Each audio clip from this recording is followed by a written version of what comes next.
Hello everyone, ये lecture हमारा epilepsy का ही कंटिन्यूएशन होने वाला है। एपिलेप्सी का ही कंटिन्यूएशन होने वाला है। जो जिसने एपिलेप्सी का लेक्चर देखा था उसे ये भी देखना ज़रूरी है, और अगर आप स्टेटस एपिलेप्टिकस ही देखने आए हो तो आपके लिए भी ये लेक्चर है। ठीक है, स्टेटस एपिलेप्टिकस क्या होता है? हमने 5 टाइप के क्लिनिकल क्लासिफिकेशन पढ़े थे। उसमें एपिलेप्सी के टाइप्स हमने देखे थे। जनरल टोनिक क्लोनिक देखा था, मायोक्लोनिक देखा था, पार्शियल सीजर देखा था, एब्सेंस सीजर देखा था। उसके बाद 5वां जो टाइप था वो था स्टेटस एपिलेप्टिकस। ये इसलिए इंपॉर्टेंट है क्योंकि इससे बार बार क्वेश्चन पूछे जा सकते हैं। ये एक मेडिकल इमरजेंसी होती है। इसमें क्या होता है, रिकरेंट अटैक्स आते हैं, या तो सीजर कैसा होता है, सीजर मोर देन 5 सेकेंड तक रहेंगे, और रिकरेंट अटैक्स आएंगे, मतलब बार बार ये रिपीट होंगे। ठीक है, ये होता है स्टेटस एपिलेप्टिकस। इसका ट्रीटमेंट, पहले बेसिक ट्रीटमेंट अगर हम देख लें तो क्या करवाएंगे हम, हॉस्पिटलाइजेशन करवाएंगे, एयरवे मेंटेन करवाएंगे, O2 एडमिनिस्ट्रेशन करवाएंगे, मतलब ऑक्सीजन थेरेपी या ऑक्सीजन उसे देंगे अगर रिक्वायरमेंट है। उसके ब्लड टेस्ट करवाएंगे और मेंटेन करेंगे हम क्या, फ्लूइड और इलेक्ट्रोलाइट्स, है ना। ये हो गया बेसिक मैनेजमेंट, मतलब हॉस्पिटलाइजेशन, एयरवे मेंटेन करना, O2 administration, blood test, fluid और इलेक्ट्रोलाइट को बैलेंस करना। इसके बाद अगर हम प्रॉपर ट्रीटमेंट की बात करें मेडिकेशन की, तो 3 ही स्टेप में हो सकता है।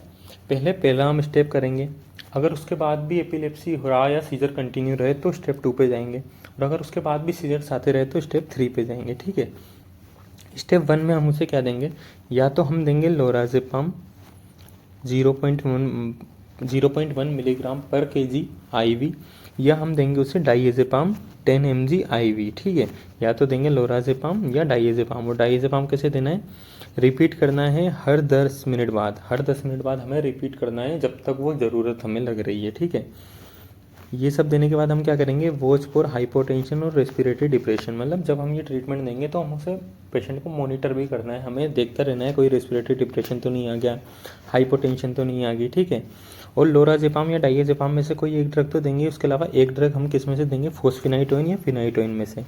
उसका डोजेज क्या होगा, 20 mg पर केजी ऑफ बॉडी वेट और आईवी। ठीक है, इसमें हमें क्या मॉनिटर करना है, बीपी और कार्डियक रिदम भी हमें मेंटेन करनी है।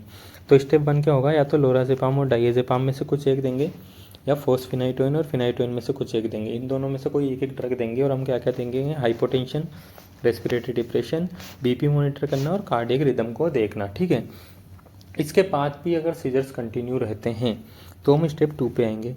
स्टेप 2 पे हम क्या देंगे, फिनोबार्बिटोन देंगे। क्या देंगे, फिनोबार्बिटोन। इसका डोजेस क्या होगा, 10 to 15 mg per kilogram of body weight, 10 to 15 mg per kilogram of body weight IV देंगे। और इसमें भी हमें क्या मॉनिटर करना है, रेस्पिरेटरी डिप्रेशन हमें मॉनिटर करना है। अब अगर स्टेप 2 के बाद भी सीजर्स कंटिन्यू हुए तो हमें स्टेप 3 पे जाना पड़ेगा। स्टेप 3 में क्या देंगे हम, जनरल एनेस्थीसिया। क्या देंगे, जनरल एनेस्थीसिया। इसमें इसको और इसके साथ क्या देना पड़ेगा, हमें मेंटेन करना पड़ेगा एयरवे और बीपी और एयरवे हमें मेंटेन करना पड़ेगा। तो 3 स्टेप में होता है इसका ट्रीटमेंट, स्टेप 1, स्टेप 2 और स्टेप 3। स्टेप 1 में लोराजेपाम या डाइएजेपाम में से कोई एक, और फिनाइटोइन और फोस्फेनाइटोइन में से कोई एक, इन दोनों में से कोई एक एक ड्रग देंगे और मॉनिटर करेंगे पेशेंट को। इसके बाद भी अगर कंटिन्यू होते हैं तो स्टेप 2 पे आएंगे, फिनोबार्बिटोन देंगे। उसके बाद भी अगर कंटिन्यू होते हैं तो स्टेप 3 पे आएंगे। स्टेप 3 में क्या दे देंगे, हम उसे जनरल एनेस्थीसिया दे देंगे, और मेंटेन क्या करेंगे, एयरवे और बीपी को हम मेंटेन करेंगे। ठीक है, बस इतना सा टॉपिक था, बहुत शॉर्ट टॉपिक था, स्टेटस एपिलेप्टिकस। इसके बाद अगले लेक्चर में हम क्या देखने वाले हैं, अगले लेक्चर में हम देखने वाले हैं drug interaction of anti epileptic drugs. वो भी बहुत इंपॉर्टेंट है, कभी कभी कोई छोटे मोटे क्वेश्चन उनसे पूछ लेते हैं। तो नेक्स्ट लेक्चर में हम डिस्कस करेंगे drug interaction of anti epileptic drugs.